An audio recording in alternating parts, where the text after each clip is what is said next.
أعوذ بالله من الشيطان الرجيم. بسم الله الرحمن الرحيم. ألف لام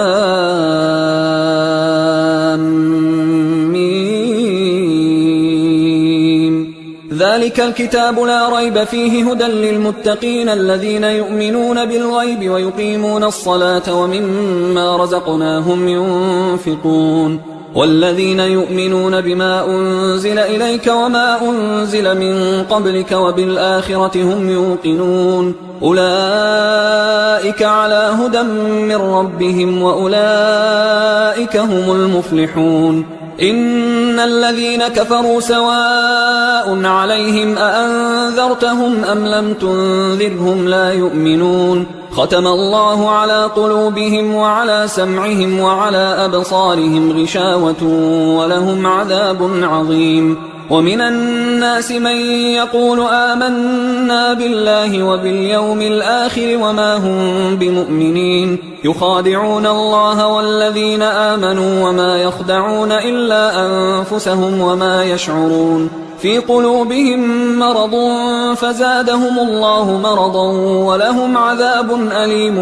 بما كانوا يكذبون. وإذا قيل لهم لا تفسدوا في الأرض قالوا إنما نحن مصلحون ألا إنهم هم المفسدون ولكن لا يشعرون. وإذا قيل لهم آمنوا كما آمن الناس قالوا أنؤمن كما آمن السفهاء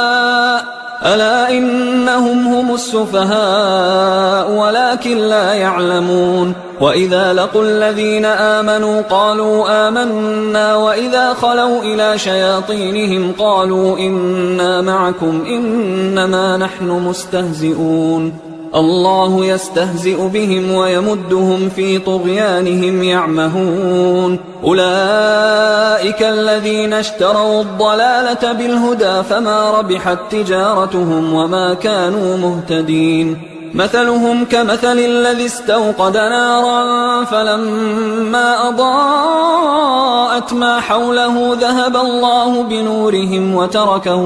وتركهم في ظلمات لا يبصرون. صم بكم عمي فهم لا يرجعون. أو كصيب من السماء فيه ظلمات ورعد وبرق يجعلون أصابعهم في آذانهم من الصواعق حذر الموت والله محيط بالكافرين. يكاد البرق يخطف أبصارهم كلما أضاء لهم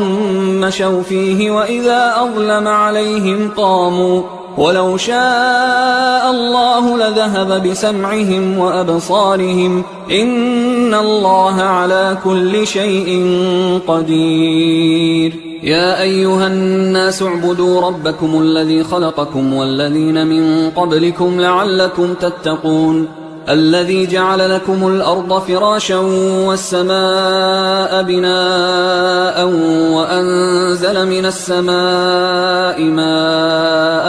فأخرج به من الثمرات رزقا لكم فلا تجعلوا لله أندادا وأنتم تعلمون. وإن كنتم في ريب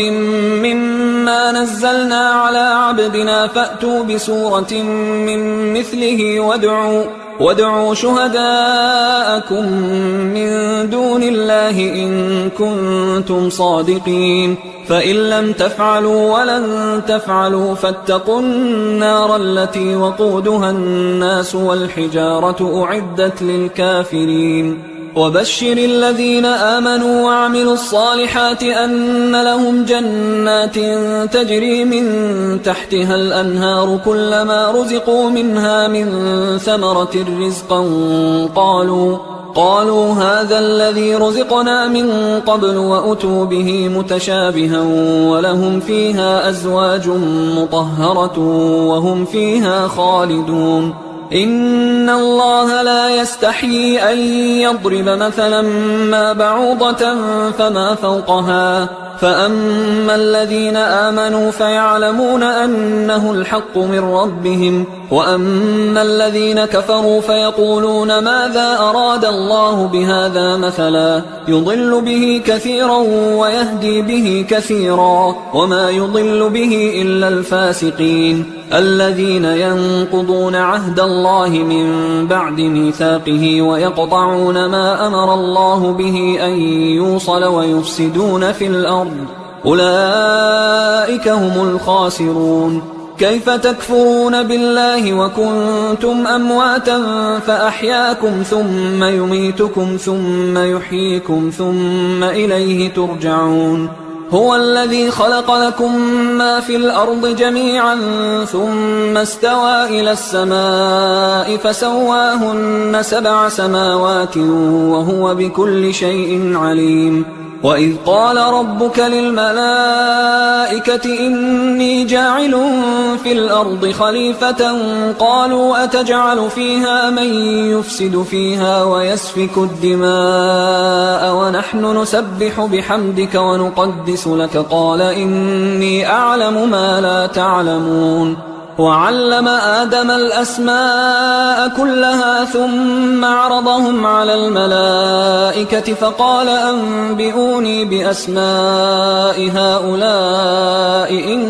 كنتم صادقين. قالوا سبحانك لا علم لنا إلا ما علمتنا إنك أنت العليم الحكيم. قال يا آدم أنبئهم بأسمائهم فلما أنبأهم بأسمائهم قال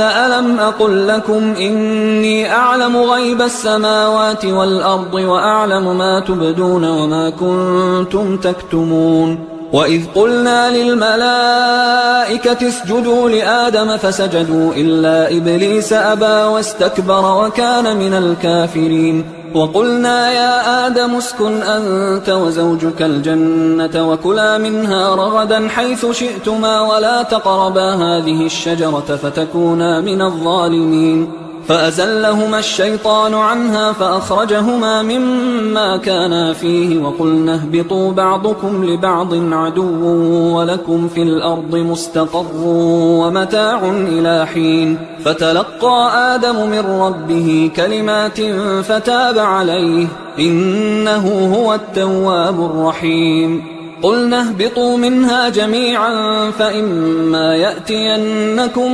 مني هدى فمن تبع هداي فلا خوف عليهم ولا هم يحزنون. والذين كفروا وكذبوا بآياتنا أولئك أصحاب النار هم فيها خالدون. يا بني إسرائيل اذكروا نعمتي التي أنعمت عليكم وأوفوا بعهدي أوف بعهدكم وإياي فارهبون. وآمنوا بما أنزلت مصدقا لما معكم ولا تكونوا أول كافر به ولا تشتروا بآياتي ثمنا قليلا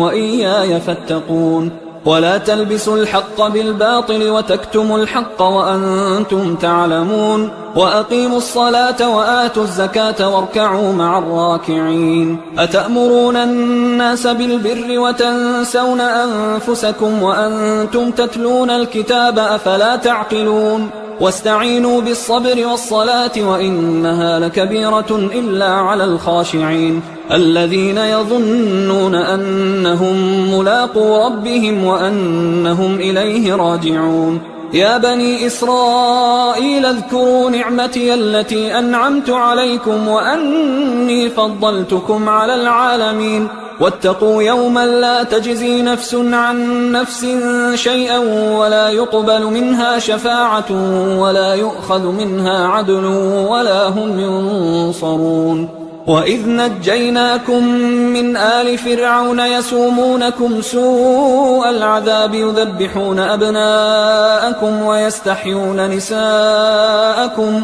وفي ذلكم بلاء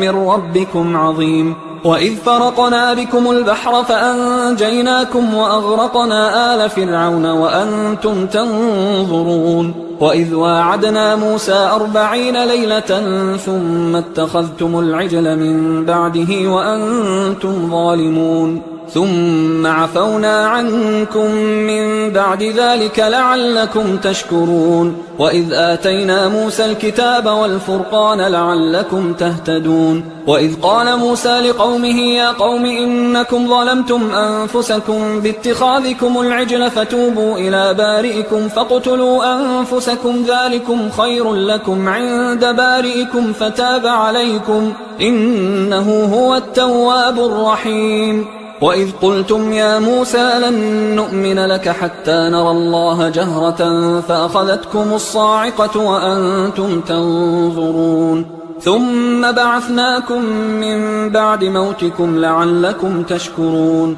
وظللنا عليكم الغمام وأنزلنا عليكم المن والسلوى كلوا من طيبات ما رزقناكم وما ظلمونا ولكن كانوا أنفسهم يظلمون وإذ قلنا ادخلوا هذه القرية فكلوا منها حيث شئتم رغدا وادخلوا الباب سجدا وقولوا حطة نغفر لكم خطاياكم وسنزيد المحسنين فبدل الذين ظلموا قولا غير الذي قيل لهم فأنزلنا على الذين ظلموا رجزا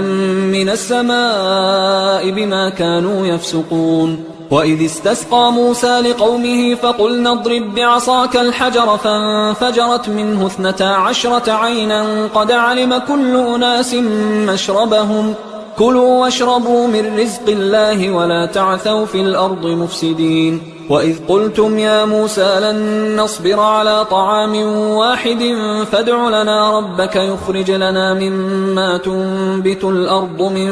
بقلها وقثائها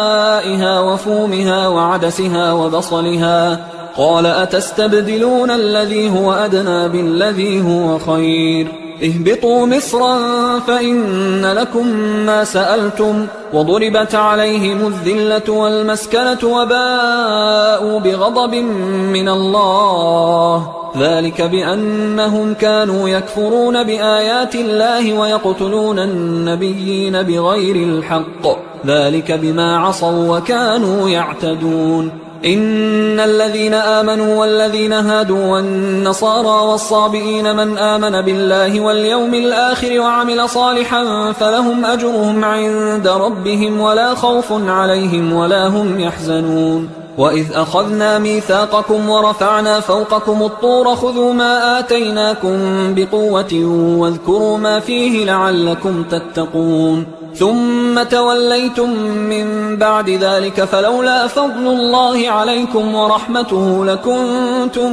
من الخاسرين ولقد علمتم الذين اعتدوا منكم في السبت فقلنا لهم كونوا قردة خاسئين فجعلناها نكالا لما بين يديها وما خلفها وموعظة للمتقين وإذ قال موسى لقومه إن الله يأمركم أن تذبحوا بقرة قالوا أتتخذنا هزوا قال أعوذ بالله أن أكون من الجاهلين قالوا ادع لنا ربك يبين لنا ما هي قال إنه يقول إنها بقرة لا فارض ولا بكر عوان بين ذلك فافعلوا ما تؤمرون قالوا ادع لنا ربك يبين لنا ما لونها قال إنه يقول إنها بقرة صفراء فاقع لونها تسر الناظرين قالوا ادع لنا ربك يبين لنا ما هي إن البقرة شابه علينا وإنا إن شاء الله لمهتدون قال إنه يقول إنها بقرة لا ذلول تثير الأرض ولا تسقي الحرث مسلمة لا شية فيها قالوا الآن جئت بالحق فذبحوها وما كادوا يفعلون وإذ قتلتم نفسا فادارأتم فيها والله مخرج ما كنتم تكتمون فقلنا اضربوه ببعضها كذلك يحيي الله الموتى ويريكم آياته لعلكم تعقلون ثم قست قلوبكم من بعد ذلك فهي كالحجارة أو أشد قسوة وإن من الحجارة لما يتفجر منه الأنهار وإن منها لما يشقق فيخرج منه الماء وإن منها لما يهبط من خشية الله وما الله بغافل عما تعملون. أفتطمعون أن يؤمنوا لكم وقد كان فريق منهم يسمعون كلام الله ثم يحرفونه من بعد ما عقلوه وهم يعلمون. وإذا لقوا الذين آمنوا قالوا آمنا وإذا خلا بعضهم إلى بعض قالوا أتحدثونهم بما فتح الله عليكم ليحاجوكم به عند ربكم أفلا تعقلون. أولا يعلمون أن الله يعلم ما يسرون وما يعلنون. ومنهم أميون لا يعلمون الكتاب إلا أماني وإنهم إلا يظنون. فويل للذين يكتبون الكتاب بأيديهم ثم يقولون هذا من عند الله ليشتروا به ثمنا قليلا فويل لهم مما كتبت أيديهم وويل لهم مما يكسبون. وقالوا لن تمسنا النار إلا أياما معدودة قل أتخذتم عند الله عهدا فلن يخلف الله عهده أم تقولون على الله ما لا تعلمون. بلى من كسب سيئة وأحاطت به خطيئته فأولئك أصحاب النار هم فيها خالدون. والذين آمنوا وعملوا الصالحات أولئك أصحاب الجنة هم فيها خالدون. وإذ أخذنا ميثاق بني إسرائيل لا تعبدون إلا الله وبالوالدين إحسانا وذي القربى واليتامى والمساكين وقولوا للناس حسنا وأقيموا الصلاة وآتوا الزكاة ثم توليتم إلا قليلا منكم وأنتم معرضون. وإذ أخذنا ميثاقكم لا تسفكون دماءكم ولا تخرجون أنفسكم من دياركم ثم أقررتم وأنتم تشهدون ثم أنتم هؤلاء تقتلون أنفسكم وتخرجون فريقا منكم من ديارهم تظاهرون عليهم بالإثم والعدوان وإن يأتوكم أسارى تفادوهم وهو محرم عليكم إخراجهم أفتؤمنون ببعض الكتاب وتكفرون ببعض فما جزاء من يفعل ذلك منكم إلا خزي في الحياة الدنيا ويوم القيامة يردون إلى أشد العذاب وما الله بغافل عما تعملون. أولئك الذين اشتروا الحياة الدنيا بالآخرة فلا يخفف عنهم العذاب ولا هم ينصرون. ولقد آتينا موسى الكتاب وقفينا من بعده بالرسل وآتينا عيسى ابن مريم البينات وأيدناه بروح القدس أفكلما جاءكم رسول بما لا تهوى أنفسكم استكبرتم ففريقا كذبتم وفريقا تقتلون. وقالوا قلوبنا غلف بل لعنهم الله بكفرهم فقليلا ما يؤمنون. ولما جاءهم كتاب من عند الله مصدق لما معهم وكانوا من قبل يستفتحون على الذين كفروا فلما جاءهم ما عرفوا كفروا به فلعنة الله على الكافرين. بئس ما اشتروا به أنفسهم أن يكفروا بما أنزل الله بغيا أن ينزل الله من فضله على من يشاء من عباده فباءوا بغضب على غضب وللكافرين عذاب مهين. وإذا قيل لهم آمنوا بما أنزل الله قالوا نؤمن بما أنزل علينا ويكفرون بما وراءه وهو الحق مصدقا لما معهم. قل فلم تقتلون أنبياء الله من قبل إن كنتم مؤمنين ولقد جاءكم موسى بالبينات ثم اتخذتم العجل من بعده وأنتم ظالمون وإذ أخذنا ميثاقكم ورفعنا فوقكم الطور خذوا ما آتيناكم بقوة واسمعوا قالوا سمعنا وعصينا وأشربوا في قلوبهم العجل بكفرهم قل بئس ما يأمركم به إيمانكم إن كنتم مؤمنين قل إن كانت لكم الدار الآخرة عند الله خالصة من دون الناس فتمنوا الموت إن كنتم صادقين ولن يتمنوه أبدا بما قدمت أيديهم والله عليم بالظالمين ولتجدنهم أحرص الناس على حياة ومن الذين أشركوا يود أحدهم لو يعمر 1000 سنة وما هو بمزحزحه من العذاب أن يعمر والله بصير بما يعملون قل من كان عدوا لجبريل فإنه نزله على قلبك بإذن الله مصدقا لما بين يديه وهدى وبشرى للمؤمنين من كان عدوا لله وملائكته ورسله وجبريل وميكال فإن الله عدو للكافرين ولقد أنزلنا إليك آيات بينات وما يكفر بها إلا الفاسقون أوكلما عاهدوا عهدا نبذه فريق منهم بل أكثرهم لا يؤمنون ولما جاءهم رسول من عند الله مصدق لما معهم نبذ فريق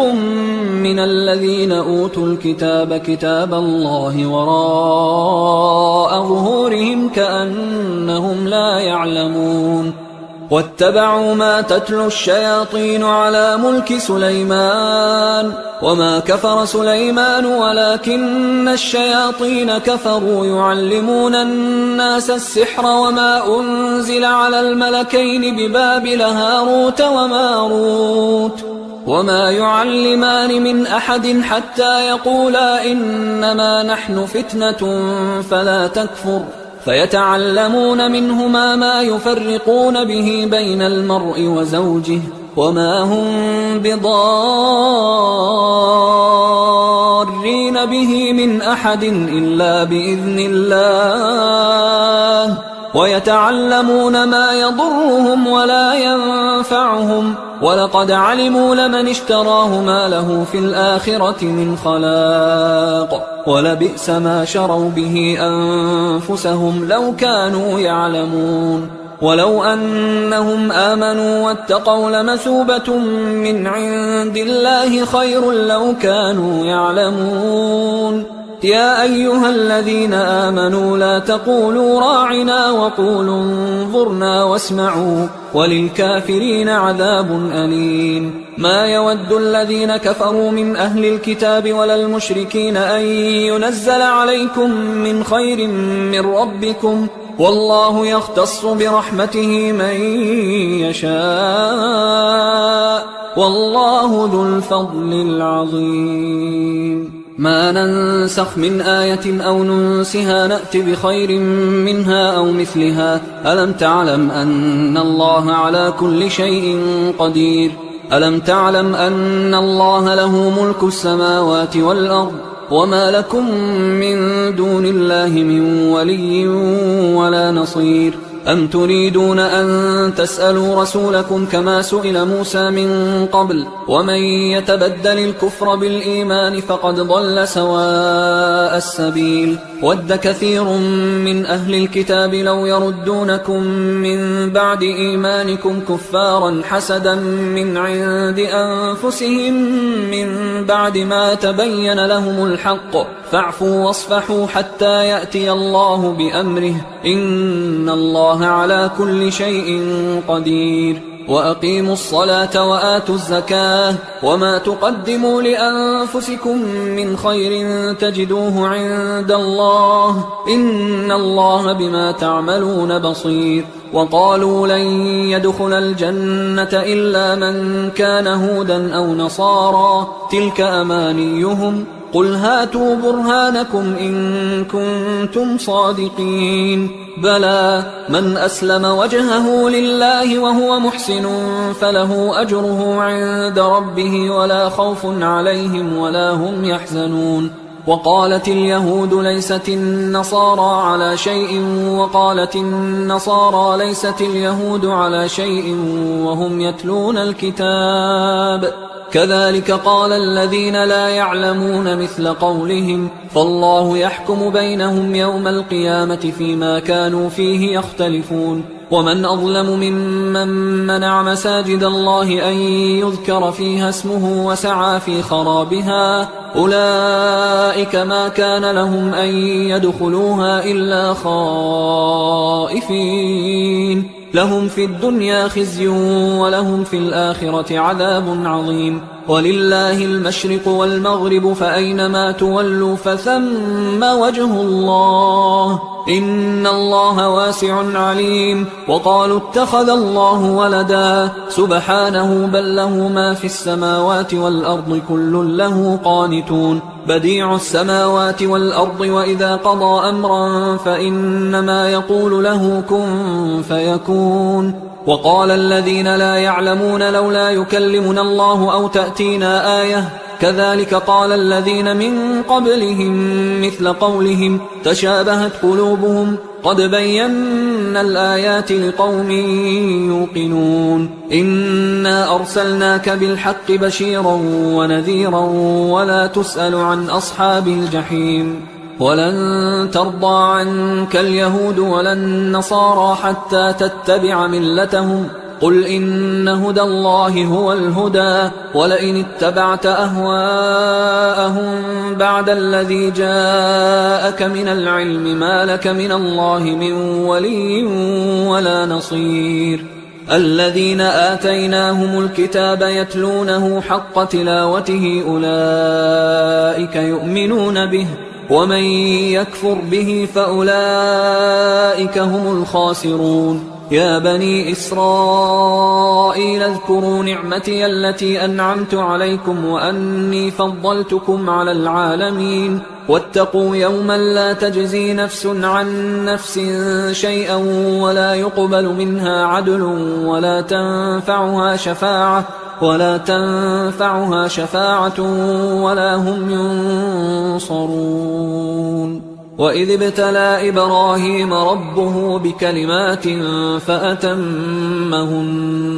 قال إني جاعلك للناس إماما قال ومن ذريتي قال لا ينال عهد الظالمين وإذ جعلنا البيت مثابة للناس وأمنا واتخذوا من مقام إبراهيم مصلى وعهدنا إلى إبراهيم وإسماعيل أن طهرا بيتي للطائفين والعاكفين والركع السجود وإذ قال إبراهيم رب اجعل هذا بلدا آمنا وارزق أهله من الثمرات من آمن منهم بالله واليوم الآخر قال ومن كفر فأمتعه قليلا ثم أضطره إلى عذاب النار وبئس المصير وإذ يرفع إبراهيم القواعد من البيت وإسماعيل ربنا تقبل منا إنك أنت السميع العليم ربنا وجعلنا مسلمين لك ومن ذريتنا أمة مسلمة لك وأرنا مناسكنا وتب علينا إنك أنت التواب الرحيم ربنا وبعث فيهم رسولا منهم يتلو عليهم آياتك ويعلمهم الكتاب والحكمة ويزكيهم إنك أنت العزيز الحكيم ومن يرغب عن ملة إبراهيم إلا من سفه نفسه ولقد اصطفيناه في الدنيا وإنه في الآخرة لمن الصالحين إذ قال له ربه أسلم قال أسلمت لرب العالمين. ووصى بها إبراهيم بنيه ويعقوب يا بني إن الله اصطفى لكم الدين فلا تموتن إلا وأنتم مسلمون. أم كنتم شهداء إذ حضر يعقوب الموت إذ قال لبنيه ما تعبدون من بعدي قالوا نعبد إلهك وإله آبائك إبراهيم وإسماعيل وإسحاق إلها واحدا ونحن له مسلمون. تلك أمة قد خلت لها ما كسبت ولكم ما كسبتم ولا تسألون عما كانوا يعملون. وقالوا كونوا هودا أو نصارى تهتدوا قل بل ملة إبراهيم حنيفا وما كان من المشركين. قولوا آمنا بالله وما أنزل إلينا وما أنزل إلى إبراهيم وإسماعيل وإسحاق ويعقوب والأسباط وما أوتي موسى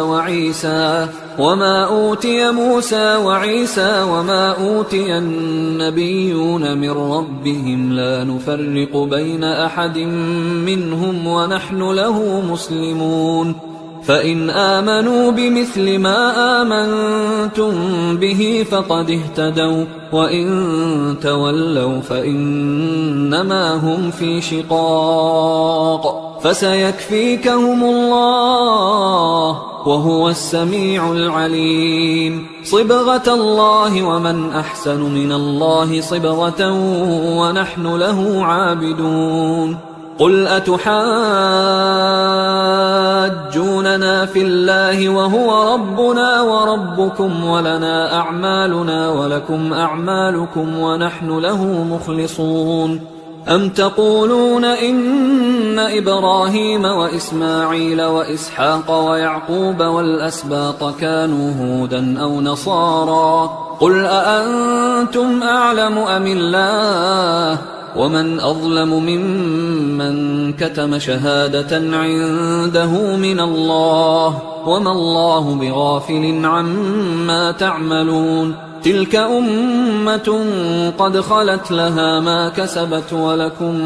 ما كسبتم ولا تسألون عما كانوا يعملون. سيقول السفهاء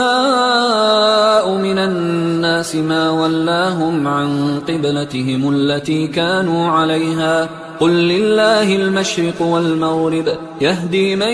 يشاء إلى صراط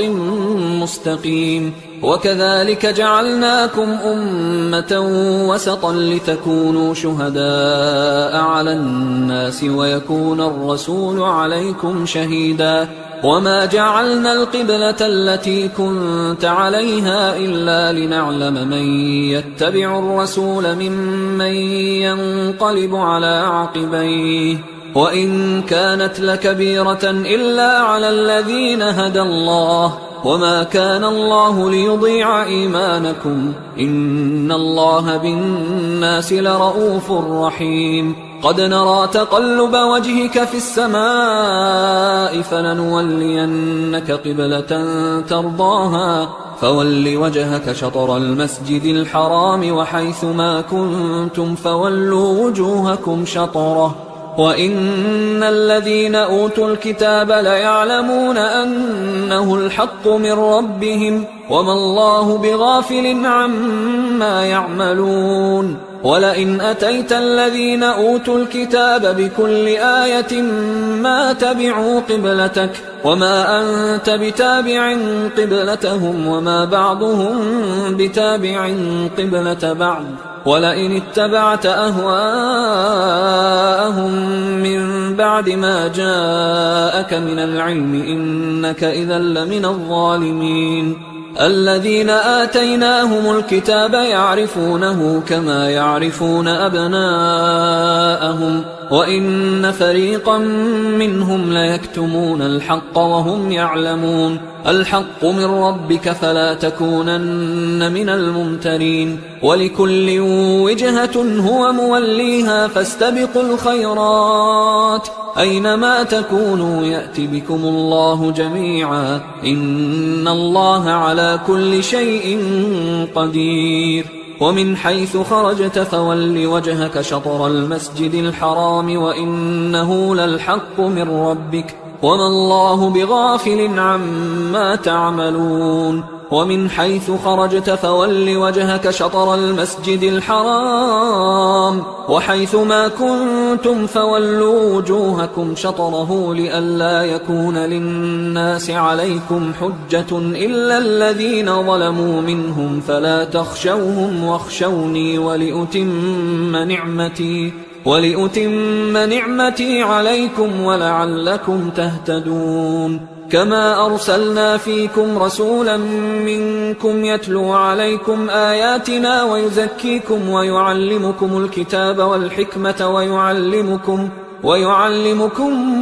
ما لم تكونوا تعلمون فاذكروني أذكركم واشكروا لي ولا تكفرون يا أيها الذين آمنوا استعينوا بالصبر والصلاة إن الله مع الصابرين ولا تقولوا لمن يقتل في سبيل الله أموات بل أحياء ولكن لا تشعرون ولنبلونكم بشيء من الخوف والجوع ونقص من الأموال والأنفس والثمرات وبشر الصابرين الذين إذا أصابتهم مصيبة قالوا إنا لله وإنا إليه راجعون أولئك عليهم صلوات من ربهم ورحمة وأولئك هم المهتدون إن الصفا والمروة من شعائر الله فمن حج البيت أو اعتمر فلا جناح عليه أن يطوف بهما ومن تطوع خيرا فإن الله شاكر عليم إن الذين يكتمون ما أنزلنا من البينات والهدى من بعد ما بيناه للناس في الكتاب أولئك يلعنهم الله ويلعنهم اللاعنون إلا الذين تابوا وأصلحوا وبينوا فأولئك أتوب عليهم وأنا التواب الرحيم إن الذين كفروا وماتوا وهم كفار أولئك عليهم لعنة الله والملائكة والناس أجمعين خالدين فيها لا يخفف عنهم العذاب ولا هم ينظرون وإلهكم إله واحد لا إله إلا هو الرحمن الرحيم إن في خلق السماوات والأرض واختلاف الليل والنهار والفلك التي تجري في البحر بما ينفع الناس وما أنزل الله من السماء من ماء فأحيا به الأرض بعد موتها وبث فيها من كل دابة وتصريف الرياح والسحاب المسخر بين السماء والأرض لآيات لقوم يعقلون ومن الناس من يتخذ من دون الله أندادا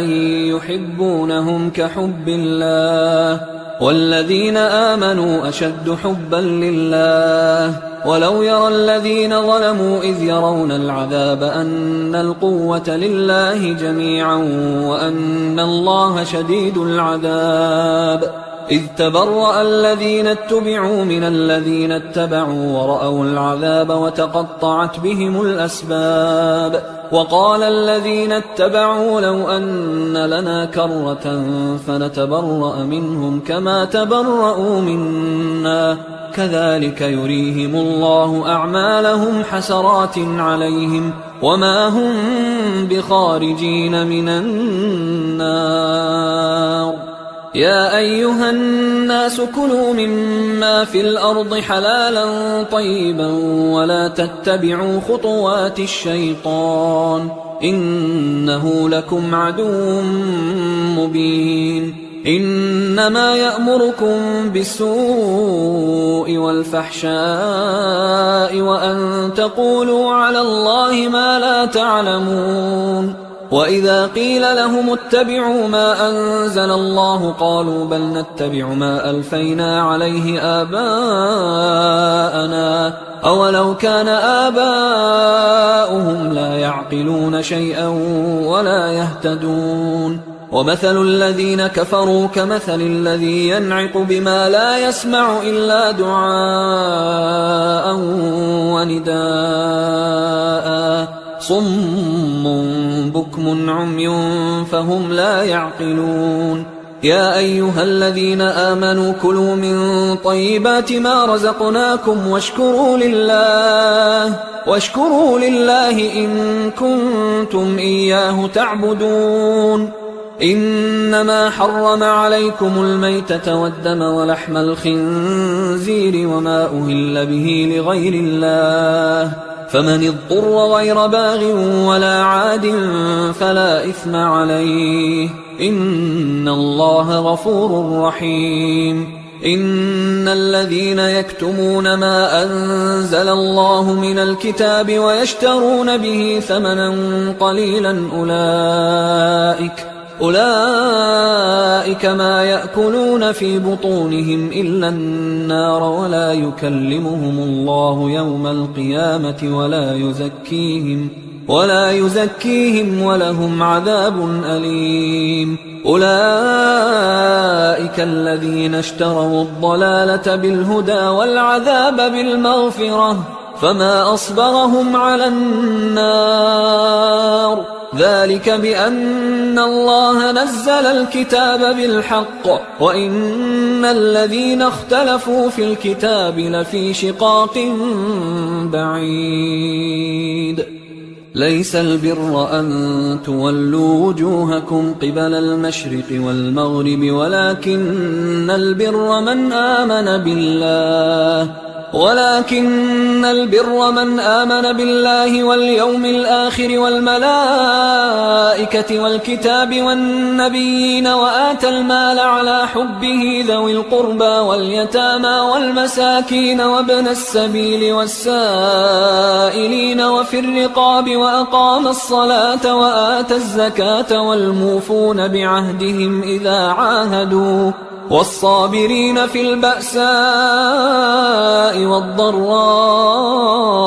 وحين البأس أولئك الذين صدقوا وأولئك هم المتقون. يا أيها الذين آمنوا كتب عليكم القصاص في القتلى الحر بالحر والعبد بالعبد والأنثى بالأنثى فمن عفي له من أخيه شيء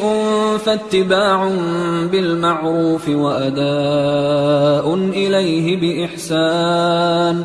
ذلك تخفيف من ربكم ورحمة فمن اعتدى بعد ذلك فله عذاب أليم. ولكم في القصاص حياة يا أولي الألباب لعلكم تتقون. كتب عليكم إذا حضر أحدكم الموت إن ترك خيرا الوصية للوالدين والأقربين بالمعروف حقا على المتقين فمن بدله بعدما سمعه فإنما إثمه على الذين يبدلونه إن الله سميع عليم. فمن خاف من موص جنفا أو إثما فأصلح بينهم فلا إثم عليه إن الله غفور رحيم. يا أيها الذين آمنوا كتب عليكم الصيام كما كتب على الذين من قبلكم لعلكم تتقون أياما معدودات، فمن كان منكم مريضا أو على سفر فعدة من أيام أخر، وعلى الذين يطيقونه فدية طعام مسكين، فمن تطوع خيرا فهو خير له، وأن تصوموا خير لكم إن كنتم تعلمون. شهر رمضان الذي أنزل فيه القرآن هدى للناس وبينات من الهدى والفرقان، فمن شهد منكم الشهر فليصم، ومن كان مريضا أو على سفر فعدة من أيام أخر، يريد الله بكم اليسر ولا يريد بكم العسر ولتكملوا العدة ولتكبروا الله على ما هداكم ولعلكم تشكرون. وإذا سألك عبادي عني فإني قريب أجيب دعوة الداعي إذا دعان، فليستجيبوا لي وليؤمنوا بي لعلهم يرشدون. أحل لكم ليلة الصيام الرفث إلى نسائكم هن لباس لكم وأنتم لباس لهن، علم الله أنكم كنتم تختانون أنفسكم فتاب عليكم وعفى عنكم، فالآن باشروهن وابتغوا ما كتب الله لكم، وكلوا واشربوا حتى يتبين لكم الخيط الأبيض من الخيط الأسود من الفجر، ثم أتموا الصيام إلى الليل، ولا تباشروهن وأنتم عاكفون في المساجد، تلك حدود الله فلا تقربوها، كذلك يبين الله آياته للناس لعلهم يتقون. ولا تأكلوا أموالكم بينكم بالباطل وتدلوا بها إلى الحكام لتأكلوا فريقا من أموال الناس بالإثم وأنتم تعلمون. يسألونك عن الأهلة قل هي مواقيت للناس والحج، وليس البر بأن تأتوا البيوت من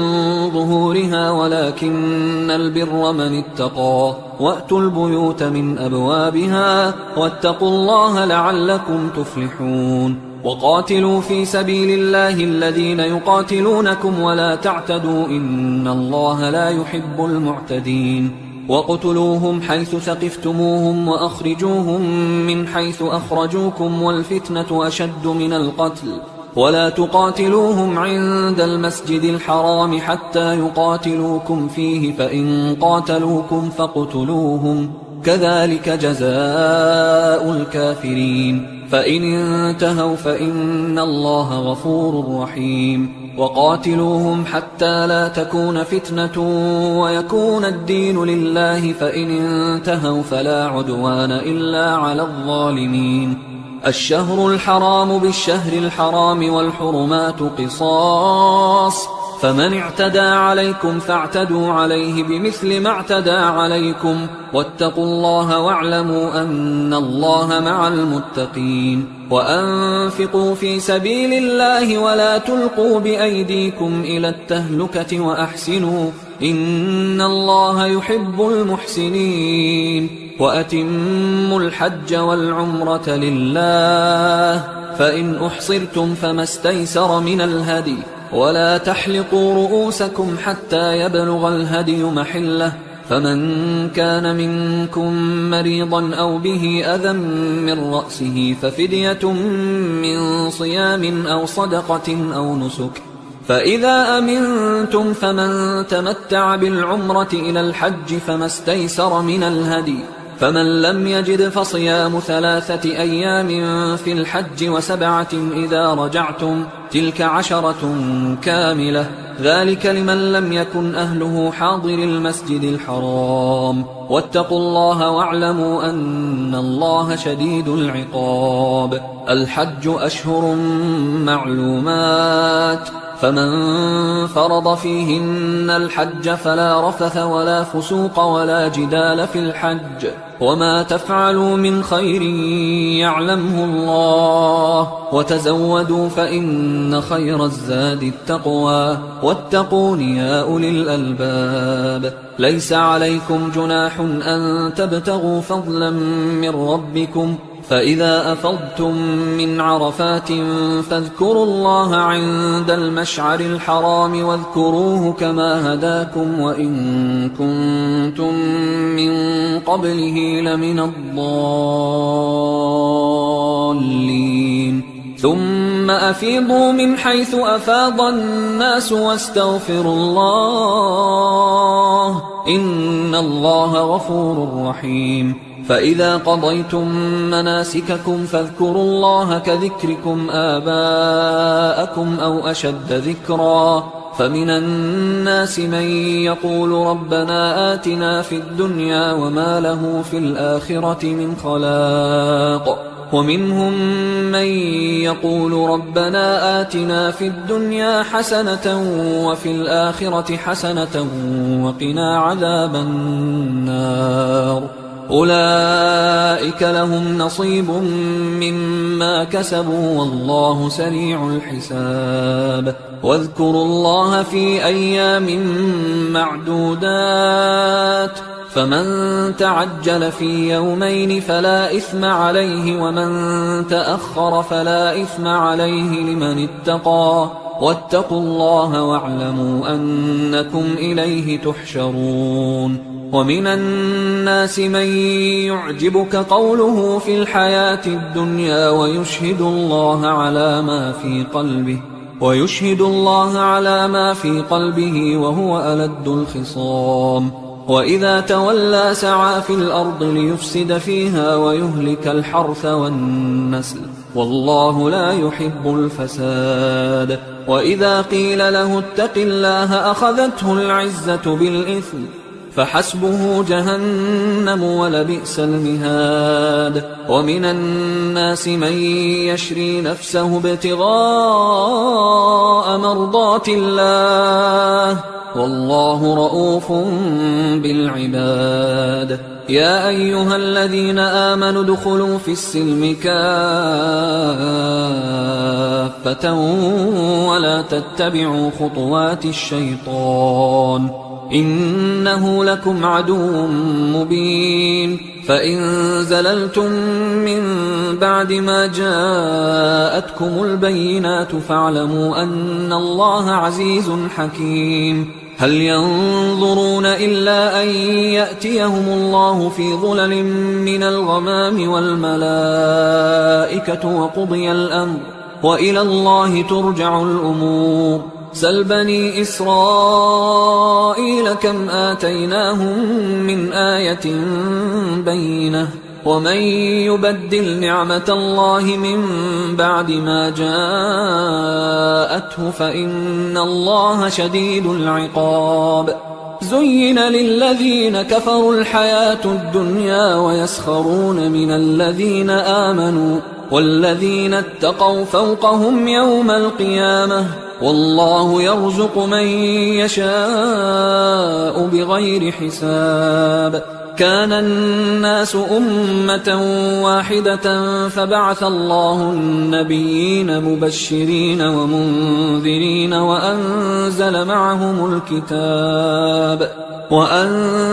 معهم الكتاب بالحق ليحكم بين الناس فيما اختلفوا فيه وما اختلف فيه إلا الذين أوتوه من بعد ما جاءتهم البينات بغيا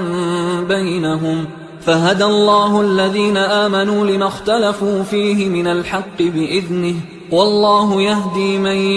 يشاء إلى صراط مستقيم. أم حسبتم أن تدخلوا الجنة ولما يأتكم مثل الذين خلوا من قبلكم مستهم البأساء والضراء وزلزلوا حتى يقول الرسول والذين آمنوا معه متى نصر الله ألا إن نصر الله قريب. يسألونك ماذا ينفقون قل ما أنفقتم من خير فللوالدين والأقربين واليتامى والمساكين وابن السبيل وما تفعلوا من خير فإن الله به عليم كتب عليكم القتال وهو كره لكم وعسى أن تكرهوا شيئا وهو خير لكم وعسى أن تحبوا شيئا وهو شر لكم والله يعلم وأنتم لا تعلمون يسألونك عن الشهر الحرام قتال فيه قل قتال فيه كبير وصد عن سبيل الله وكفر به والمسجد الحرام وإخراج أهله منه أكبر عند الله والفتنة أكبر من القتل ولا يزالون يقاتلونكم حتى يردوكم عن دينكم إن استطاعوا ومن يرتدد منكم عن دينه فيمت وهو كافر فأولئك حبطت أعمالهم في الدنيا والآخرة وأولئك أصحاب النار هم فيها خالدون إن الذين آمنوا والذين هاجروا وجاهدوا في سبيل الله أولئك يرجون رحمة الله والله غفور رحيم يسألونك عن الخمر والميسر قل فيهما إثم كبير ومنافع للناس وإثمهما أكبر من نفعهما ويسألونك ماذا ينفقون قل العفو كذلك يبين الله لكم الآيات لعلكم تتفكرون في الدنيا والآخرة ويسألونك عن اليتامى قل إصلاح لهم خير وإن تخالطوهم فإخوانكم والله يعلم المفسد من المصلح ولو شاء الله لأعنتكم إن الله عزيز حكيم ولا تنكحوا المشركات حتى يؤمنوا ولأمة مؤمنة خير من مشركة ولو أعجبتكم ولا تنكحوا المشركين حتى يؤمنوا ولعبد مؤمن خير من مشرك ولو أعجبكم أولئك يدعون إلى النار والله يدعو إلى الجنة والمغفرة بإذنه ويبين آياته للناس لعلهم يتذكرون ويسألونك عن المحيض قل هو أذى فاعتزلوا النساء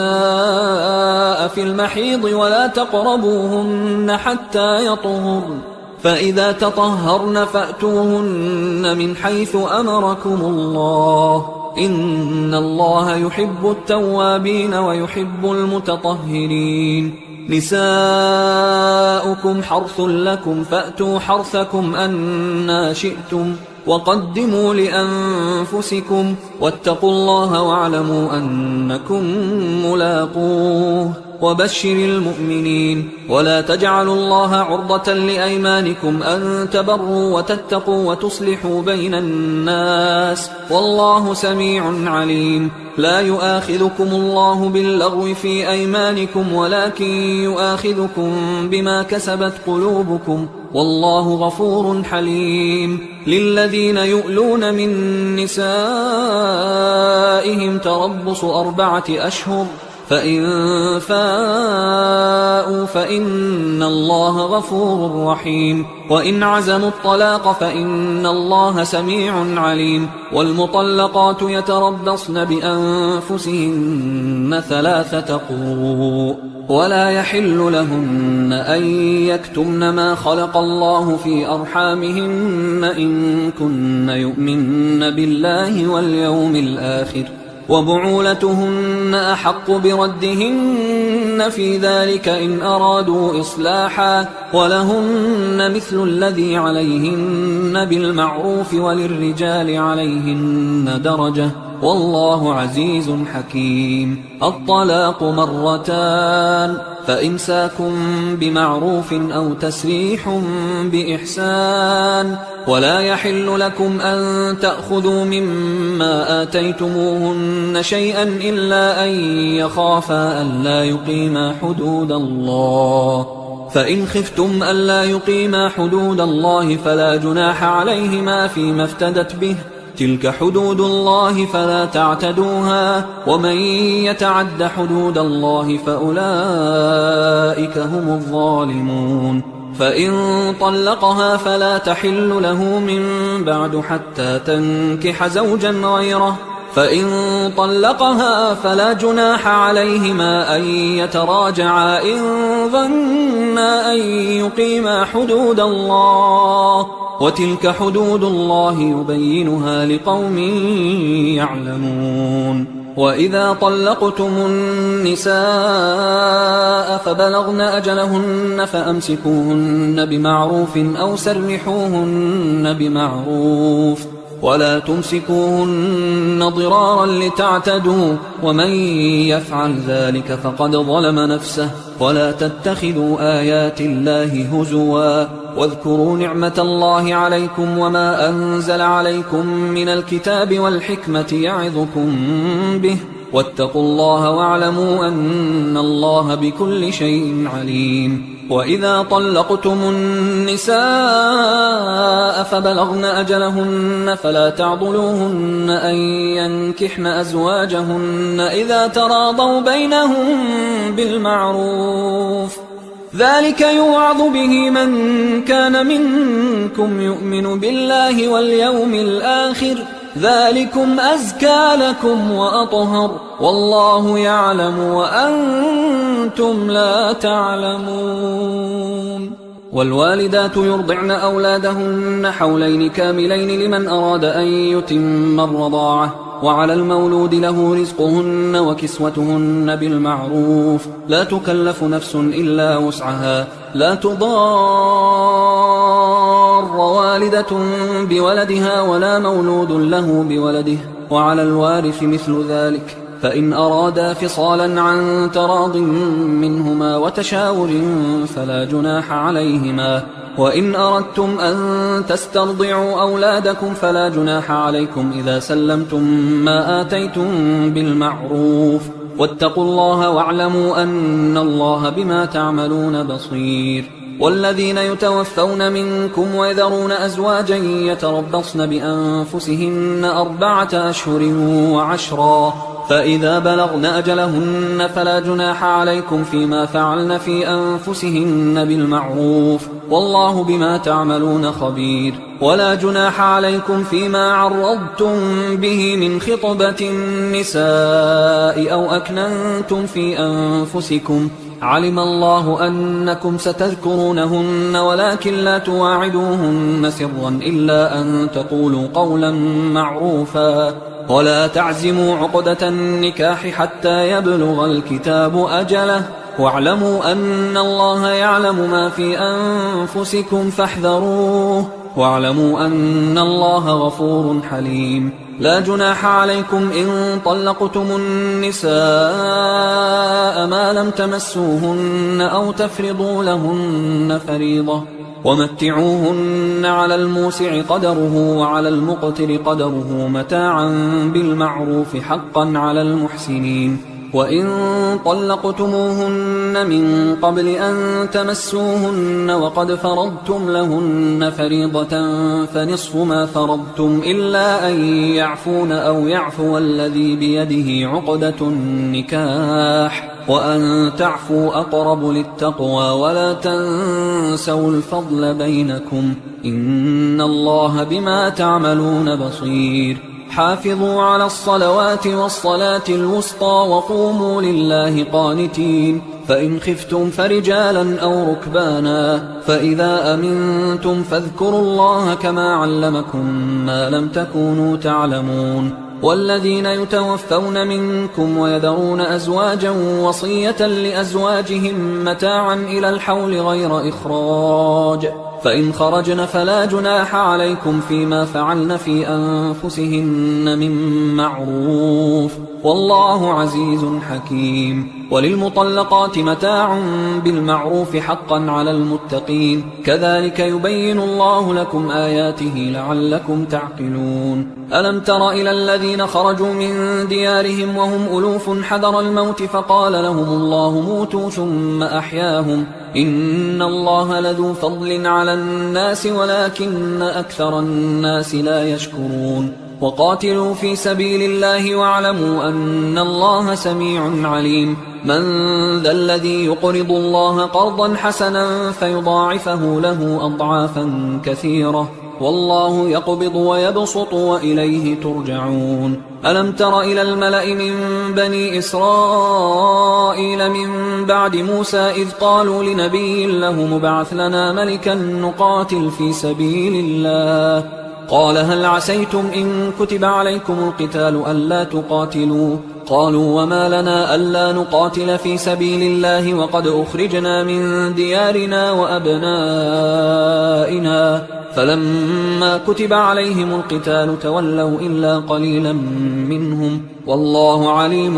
بالظالمين وقال لهم نبيهم إن الله قد بعث لكم طالوت ملكا قالوا أنى يكون له الملك علينا ونحن أحق بالملك منه ولم يؤت سعة من المال قال إن الله اصطفاه عليكم وزاده بسطة في العلم والجسم والله يؤتي ملكه من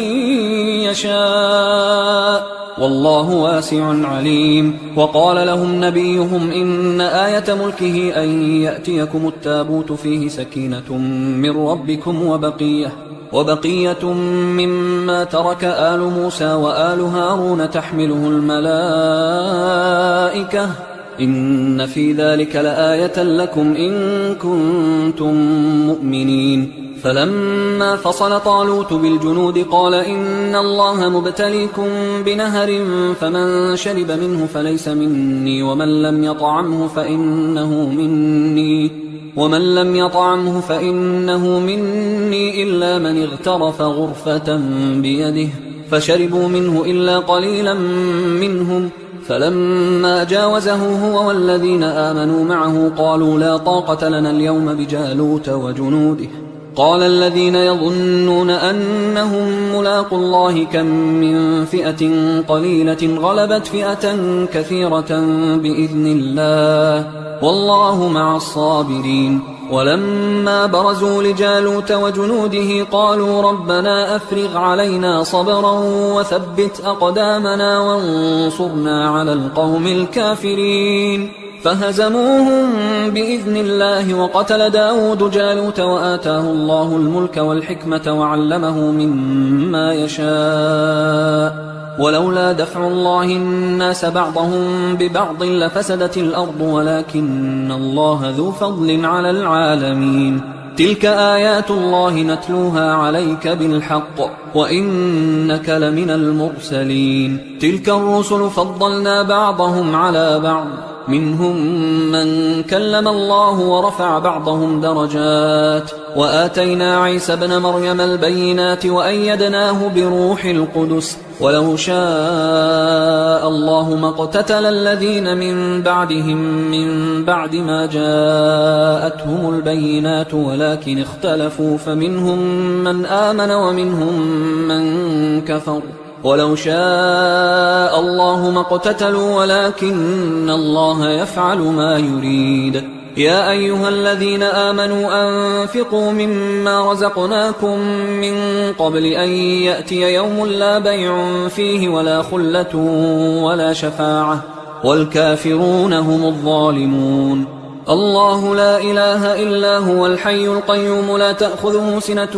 ولا نوم له ما في السماوات وما في الأرض من ذا الذي يشفع عنده إلا بإذنه يعلم ما بين أيديهم وما خلفهم ولا يحيطون بشيء من علمه إلا بما شاء وسع كرسيه السماوات والأرض ولا يؤوده حفظهما وهو العلي العظيم لا إكراه في الدين قد تبين الرشد من الغي فمن يكفر بالطاغوت ويؤمن بالله فقد استمسك بالعروة الوثقى لا انفصام لها والله سميع عليم الله ولي الذين آمنوا يخرجهم من الظلمات إلى النور والذين كفروا أولياؤهم الطاغوت يخرجونهم من النور إلى الظلمات أولئك أصحاب النار هم فيها خالدون ألم تر إلى الذي حاج إبراهيم في ربه أن آتاه الله الملك إذ قال إبراهيم ربي الذي يحيي ويميت قال أنا أحيي وأميت قال إبراهيم فإن الله يأتي بالشمس من المشرق فأت بها من المغرب فبهت الذي كفر والله لا يهدي القوم الظالمين أو كالذي مر على قرية وهي خاوية على عروشها قال أنى يحيي هذه الله بعد موتها فأماته الله 100 عام ثم بعثه قال كم لبثت قال لبثت يوما أو بعض يوم قال بل لبثت 100 عام فانظر إلى طعامك وشرابك لم يتسنه وانظر إلى حمارك ولنجعلك آية للناس وانظر إلى العظام كيف ننشزها ثم نكسوها لحما فلما تبين له قال أعلم أن الله على كل شيء قدير وإذ قال إبراهيم رب أرني كيف تحيي الموتى قال أولم تؤمن قال بلى ولكن ليطمئن قلبي قال فخذ 4 من الطير فصرهن إليك ثم اجعل على كل جبل منهن جزءا ثم ادعهن يأتينك سعيا واعلم أن الله عزيز حكيم مثل الذين ينفقون أموالهم في سبيل الله كمثل حبة أنبتت 7 سنابل في كل سنبلة 100 حبة والله يضاعف لمن يشاء والله واسع عليم الذين ينفقون أموالهم في سبيل الله ثم لا يتبعون ما أنفقوا منا ولا أذى لهم أجرهم عند ربهم ولا خوف عليهم ولا هم يحزنون قول معروف ومغفرة خير من صدقة يتبعها أذى والله غني حليم يا أيها الذين آمنوا لا تبطلوا صدقاتكم بالمن والأذى كالذي ينفق ماله رئاء الناس ولا يؤمن بالله واليوم الآخر فمثله كمثل صفوان عليه تراب فأصابه وابل فتركه صلدا لا يقدرون على شيء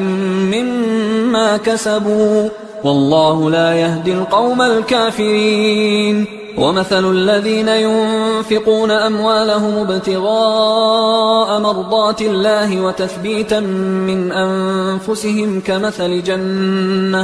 كمثل جنة بربوة أصابها وابل فآتت أكلها ضعفين فإن لم يصبها وابل فطل والله بما تعملون بصير أيود أحدكم أن تكون له جنة من نخيل وأعناب تجري من تحتها الأنهار له فيها من كل الثمرات وأصابه الكبر وله ذرية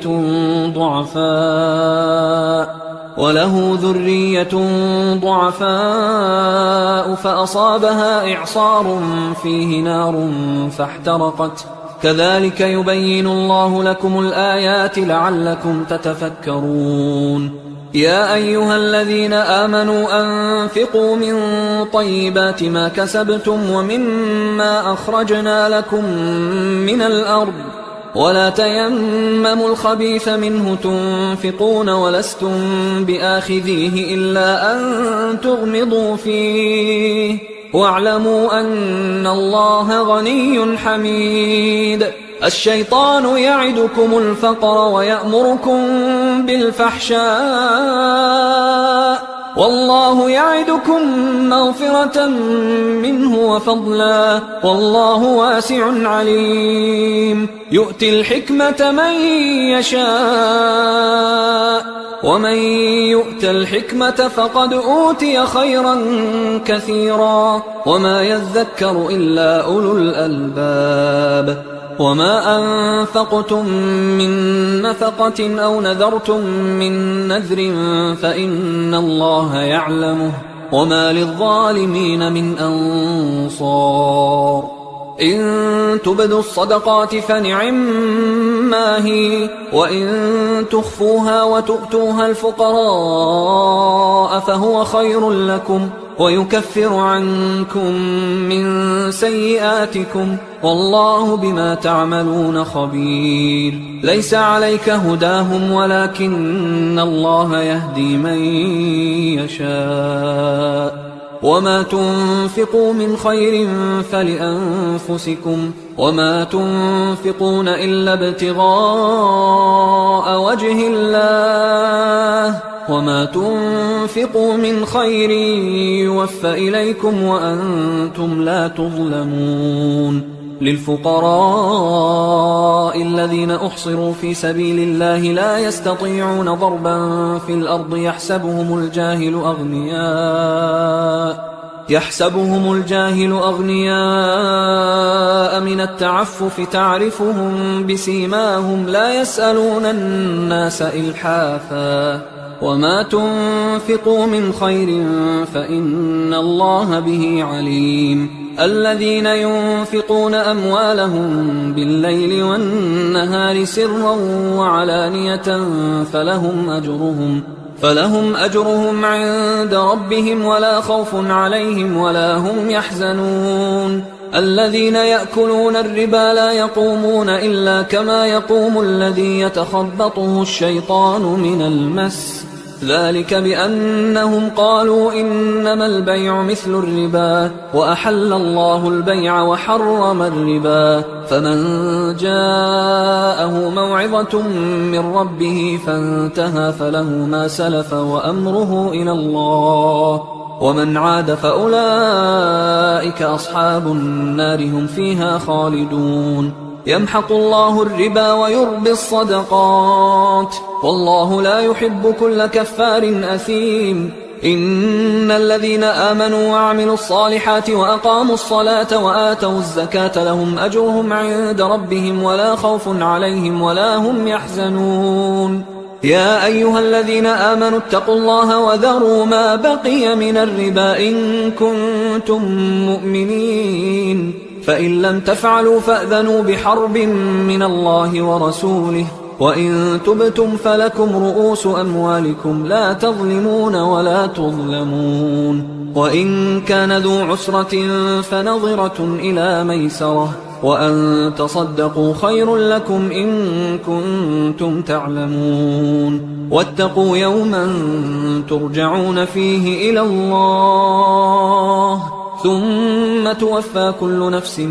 ما كسبت وهم لا يظلمون يا أيها الذين آمنوا إذا تداينتم بدين إلى أجل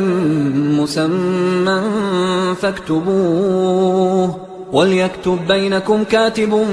بالعدل ولا يأب كاتب أن يكتب كما علمه الله فليكتب وليملل الذي عليه الحق وليتق الله ربه ولا يبخس منه شيئا فإن كان الذي عليه الحق سفيها أو ضعيفا أو لا يستطيع أن يمله فليملل وليه بالعدل واستشهدوا شهيدين من رجالكم فإن لم يكونا رجلين فرجل وامرأتان ممن ترضون من الشهداء أن تضل إحداهما فتذكر إحداهما الأخرى ولا يأبى الشهداء إذا ما دعوا ولا تسأموا أن تكتبوه صغيرا أو كبيرا إلى أجله ذلكم أقسط عند الله وأقوم للشهادة وأدنى أن لا ترتابوا إلا أن تكون تجارة حاضرة تديرونها بينكم فليس عليكم جناح ألا تكتبوها وأشهدوا إذا تبايعتم ولا يضار كاتب ولا شهيد وإن تفعلوا فإنه فسوق بكم واتقوا الله ويعلمكم الله والله بكل شيء عليم وإن كنتم على سفر ولم تجدوا كاتبا فرهان مقبوضة، فإن أمن بعضكم بعضا فليؤدي الذي اؤتمن أمانته وليتق الله ربه ولا تكتموا الشهادة، ومن يكتمها فإنه آثم